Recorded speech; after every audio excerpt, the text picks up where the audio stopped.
राजस्थान में अब परीक्षाओं की तैयारी करने वाले बेरोजगार युवकों को परीक्षा देने के लिए जाने के दौरान नेता बनना पड़ सकता है। ये बात सुनने में जरूर आपको हैरान करने वाली लग रही है, लेकिन राजस्थान कर्मचारी चयन बोर्ड ने एक ऐसा ट्वीट किया है जिससे ऐसा लगता है कि लड़कों को नौकरी लगने से पहले नेता वाली वेशभूषा धारण करनी पड़ेगी, यानी उन्हें कुर्ता पजामा पहनना पड़ेगा। ये बात मैं इसलिए कह रहा हूं क्योंकि आज एक ऐसा ट्वीट सामने आया है जो ऐसा ट्वीट है कि कुछ लोग कुछ प्रतिक्रिया दे रहे और कुछ लोग इसके विरोध में भी है। दोनों तरह की बातें हैं, लेकिन राजस्थान के कर्मचारी चयन बोर्ड को इस तरह की बात क्यों कहनी पड़ी, ये परिस्थिति क्यों बनी, तो इसके पीछे सिंपल सा जवाब है कि हर किसी को नौकरी चाहिए, चाहे उसके लिए कुछ भी रिस्क लेना पड़े, चाहे कितने ही पैसे देने पड़े, चाहे अपराध करना पड़े, पेपर लीक करना पड़े। इस तरह की परिस्थितियां बार बार जब बन रही है तो फिर कर्मचारी चयन बोर्ड को अपने कठोर कदम उठाने ही पड़ेंगे। लेकिन इस कदम में दिलचस्प बात यह अपने आप ही बन गई कि अब कोई युवक जो परीक्षा देने के लिए जाएगा वो जींस पहनकर नहीं जा पाएगा, क्योंकि उसमें चेन लगी होती है, जिप। लोग इसे मजाक में भी ले रहे हैं, क्या पैंट वाली जिप से भी कोई पेपर लीक हो सकता है क्या, या फिर कोट वाली जिप से, चेन से भी कोई पेपर लीक संभव है क्या? तो इसे मजाक भी बना दिया गया है। वैसे आज तक हमने नहीं सुना कि पैंट में जो जिप लगी हुई है, जिसे हम लोकल भाषा में चेन कहते हैं, उससे कोई भला पेपर लीक हुआ हो, ऐसा कभी नहीं सुना गया। और इससे परेशानी एक ये हो रही कि ज्यादातर क्या 100 के 100 ही लड़के ऐसी ही पैंटें पहनते हैं जिसमें जिप तो होगी। राजस्थान में या मारवाड़ में ऐसा कौन है जो बिना चेन वाले कपड़े पहनता होगा? हर, चाहे वो सिलाकर पैंट पहन रहा है या फिर सीधी रेडीमेड खरीद रहा है, तो उसमें चेन तो आएगी भाई। ये बड़ी सामान्य बात है, लोगों की दिनचर्या का हिस्सा है पेशाब करना, टॉयलेट जाना, तो उसके लिए कंपनियों ने जिप लगाई है। और अगर जिप नहीं होगी तो ठीक है, पहले के समय में नहीं होती थी, लोग चोले पजामे पहनते थे, लेकिन इस आदेश ने वाकई में परेशानी में डाल दिया। अब इसके पीछे विरोध करने वाले ये तर्क दे रहे कि हमें अतिरिक्त भार पड़ेगा, चोले पजामे छिड़ाने पड़ेंगे। अब इसमें भी एक कहानी है कि पूरे राजस्थान का नहीं पता, लेकिन मारवाड़ में जाट बिश्नोई के घर पैदा हुआ ऐसा कोई लड़का ही नहीं बचेगा जिसके कम से कम एक चोले पजामे की जोड़ी नहीं हो। भले ही वो पढ़ रहा है या तैयारी कर रहा है या अभी आगे तैयारी करेगा, 12th में पढ़ रहा है, सब ने कम से कम एक सफेद चोला पजामा सिड़वा रखा है। तो अब जो भी परीक्षा देने के लिए जाएगा, उन चोले पजामे को बाहर निकालने की बारी आ गई है।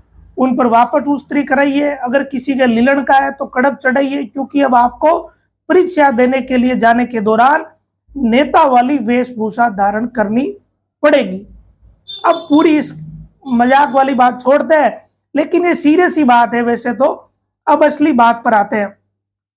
जो नए नियम है वो ये कि पुरुष अभ्यर्थी जो है, जो परीक्षा देने के लिए जाएगा, वो कुर्ता पाजामा पहनकर जा सकता है, वो जींस पहनकर नहीं जा सकता, वो कोट पहनकर नहीं जा सकता, ऐसी जींस पहनकर नहीं जा सकता जिसमें मेटल वाली चेन लगी हो। तो जितनी भी जींस बनाने वाली कंपनियां हैं तो सब चेन वही लगा रहे हैं। जितने भी जैकेट हम लोग पहनते हैं तो हर जगह ये देखिए बटन है, जिप है, कोई ना कोई ऐसा हमारे कपड़ों में मिल जाएगा, और उसी कारण से ये पूरी आफत हुई है।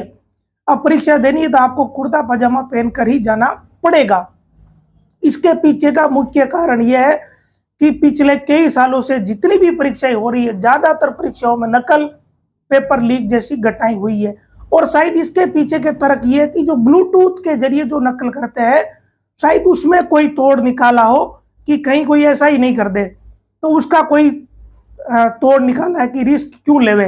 विशेषकर अभी सर्दी का सीजन है तो ये जो कोट वाली चेन है ये एक अपने आप में आफत है। वैसे जींस वाली चेन उतनी बड़ी आफत नहीं दिखती, लेकिन कर्मचारी चयन बोर्ड ने एक सबक लिया है। बार बार पेपर लीक हो रहे हैं, बार बार नकलें हो रही है, तो ये कोई कसर नहीं छोड़ना चाहते, इस कारण ड्रेस कोड में बदलाव किया है। और आज बोर्ड के अध्यक्ष जनरल आलोक राज ने सोशल मीडिया हैंडल एक्स पर यह पोस्ट करी है कि अब ये ड्रेस कोड रहेगा। उन्होंने बाकायदा ट्वीट किया है जिसमें यह बताया कि कर्मचारी चयन बोर्ड की तरफ से जो आगे आयोजित होगी भर्तियां है, वहां जो भी पुरुष अभ्यर्थी है वो शामिल होंगे, वो कुर्ता पजामा पहनकर आएंगे, आ सकते हैं, क्योंकि वो जींस पहनकर तो जा ही नहीं सकते, तो जाहिर तौर पर फिर कुर्ता पजामा ही पहनकर जाएंगे, और क्या पहनकर जाएंगे। तो जिन जिन के घर पर सफ़ेद कुर्ते पजामे सिलाए हुए हैं, जो तैयारी करने वाले लड़के हैं वो बाहर निकाल लेवे और उस्त्री करवाएं। अगर किसी के लीलन का है तो कड़प चढ़ाए, क्योंकि आप लोग नेता वाली ड्रेस पहनकर परीक्षा देने के लिए जाने वाले हो। अगर ऐसा नहीं किया तो आपको एग्जाम हॉल में प्रवेश नहीं दिया जाएगा। कितनी रोचक बात हो गई है, और ये सब इसलिए हुआ है क्योंकि बार बार पेपर लीक हो रहे हैं।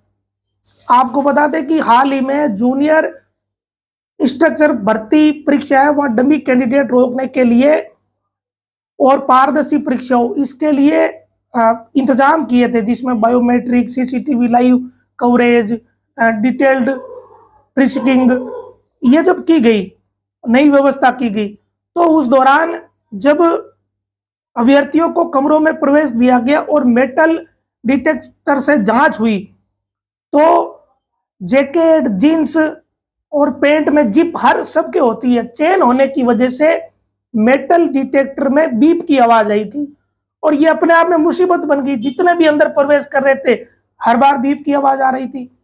तो क्योंकि कपड़े ही ऐसे बने हुए हैं आजकल, जितने कोई ऐसा नौजवान नहीं जो धोती कुर्ता पहनकर घूमता हो, किसी ने नहीं देखा, और मैक्सिमम तो जींस पहनकर ही लोग रहते हैं, ये देखते हैं हम लोग। तो ये एक मुसीबत है। अब कुछ छात्रों ने इसे लेकर कहा है कि भाई हमें नया खर्चा आ गया, चोले पजामे छिड़ाने पड़ेंगे। लेकिन हाँ, ये ठीक है कि मारवाड़ में ज्यादातर बच्चों के घर में चोले पजामे तो छिड़े छिड़ाई मिल जाएंगे, तो उन्हें पहनने की जरूरत है। आमतौर पर क्या होता है, जैसे मेलों में जब जाते हैं तब इस तरह के कपड़े पहनकर जाते हैं, या कोई शादी समारोह में जाता है तब चोले पजामे पहनकर जाते हैं, नेता बनते हैं। तो अब जो लड़के तैयारी कर रहे हैं वो परीक्षा देने के दौरान भी नेता बनकर जा सकेंगे। अब इस आदेश को लेकर अलग अलग तरह के तर्क है। कई लोग कह रहे हैं तुगलक की फरमान है, कहाँ से नए कपड़े सिलाएंगे, हम लोग तो तैयारी कर रहे हैं, चोला पजामा कैसे सिला पाएंगे, और हमारे अतिरिक्त भार पड़ेगा, पैसे लग जाएंगे। और दूसरी तरफ कुछ लोग ऐसे भी जो कह रहे हैं कि बोर्ड जो भी व्यवस्था कर रहा है वो ठीक कर रहा है, क्योंकि इतने पेपर लीक हो रहे हैं कि हम लोग पढ़ रहे हैं, बर्बाद हो रहे हैं, फिर तैयारी कर रहे हैं, फिर वही हालत है। तो ऐसे में जितनी व्यवस्था की जाए वो ठीक है, कम से कम पेपर तो लीक नहीं हो। तो ये चीजें हैं, लेकिन अब सारांश ये है कि आपको नेता बनकर ही परीक्षा में बैठने के लिए जाना पड़ेगा। आप परीक्षा के अंदर पर नेता बनकर जाओगे और वापस नौकरी लगकर आओगे। कितना मजेदार, ये दिलचस्प हो गया है। राजस्थान कर्मचारी चयन बोर्ड के एक आदेश के कारण एक ट्वीट किया, वैसे आदेश ही मान लो क्योंकि वो ट्वीट ऐसे तो करते नहीं।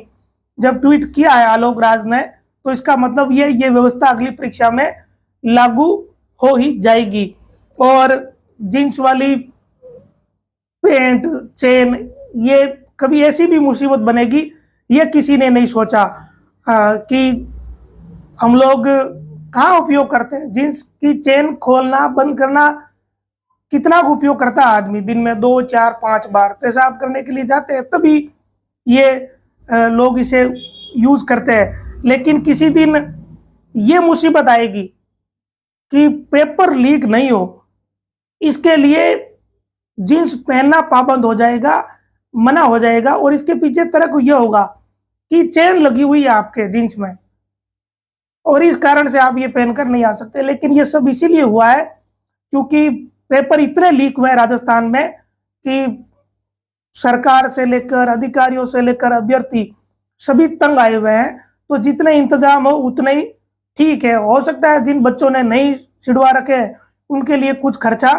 आ जाएगा, लेकिन ये आदेश आज ट्वीट किया गया आलोक राज की तरफ से, आप लोग भी जाकर देख सकते हो। नमस्कार।